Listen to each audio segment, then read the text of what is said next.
Hey guys, it's Drew. Just going to do a quick short here, just showing I got a GE profile. It's the washer dryer combo, the all-in-one unit that's been real popular here recently through reviews and whatnot. I've only had it for a short period of time now, meaning like a couple weeks.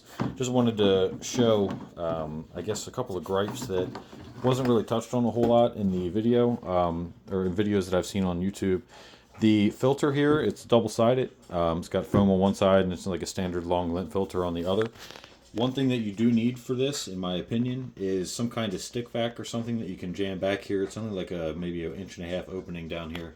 Because, yeah, I mean, you got your detergent things over here. The back of here is where your pipes are going to be to shoot the lint, obviously, into this lint trap. And then on the other side of this, which you can't see at all, on the right side, is going to be the coils that you really need to watch lint going on, because that's the things that heat up and whatnot.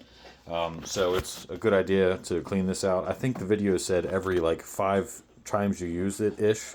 One of the GE reps said that like every 5 uses you want to clean it. I did 4 loads, I think, on this, and I cleaned it. And when I looked at it, there was a ton of lint in the thing. So I wouldn't wait 4 loads. But granted, I do have a dog, and that dog does shed. So if you have animals, I wouldn't wait until the 5 loads to clean that lint filter. I'm in the habit of doing it normally every time. I just wanted to see how it would look after a few loads, and that was it. So there's that. One gripe I do have on the inside of this is you do have lint and water that gets caught inside this this microban thing. It says protected with microban. It does get caught down here at the bottom. You can see little bits of lint down here. I pick it off after every large load, but as you can see, I have a thick comforter kind of thing in here right now, thick blanket. It's like an UGG blanket. A lot of dog hair was on this. It was on my bed. My dog sleeps in bed occasionally. So it does get kind of gross. This isn't bad right now. This is just I did an additional dry load, which is something else to touch on here. So on blankets and larger pieces of wash, I do the more water and more dry. You know, you just hit the on button. It does its little music thing. After this is done, touch more water, more dry. Yeah, I did pull it out and clean it. And it's only going to say an hour and 49 minutes. It's really going to be a little bit more than that because it does the sensor dry where it says in the pink down here. And that sensor dry, for me, for a blanket, it's going to add probably 10-15 to it.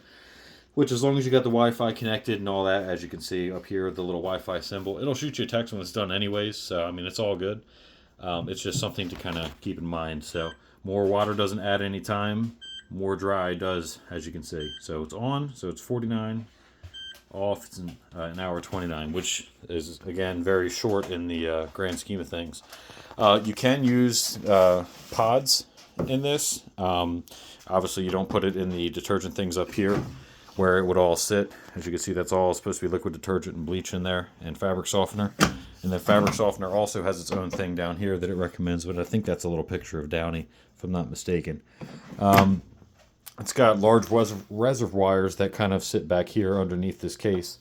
So it is a really nice washer dryer overall. It's just the cleaning part of it, as you can see from the bottom of that microban thing, and then this large filter that's right here, is just something that you really got to be mindful of that I feel wasn't really touched on a whole lot in the videos. For me, it's not a big deal. I'm glad that it's ventless, even though I do have a vent option right here.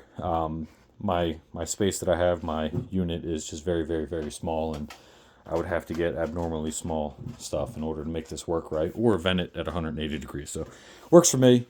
I do like it. I just wish the price point was a little bit better. It was hard to find this thing for $2,000 or less. I think it's like at Lowe's, it was like $2,200 was a sale price, which is kind of crazy. Especially because that tends to be the price of a higher end washer and dryer combined. I mean, I can understand the argument, but it's 1 unit versus 2. I don't think it should be the cost of 2 separate units put together.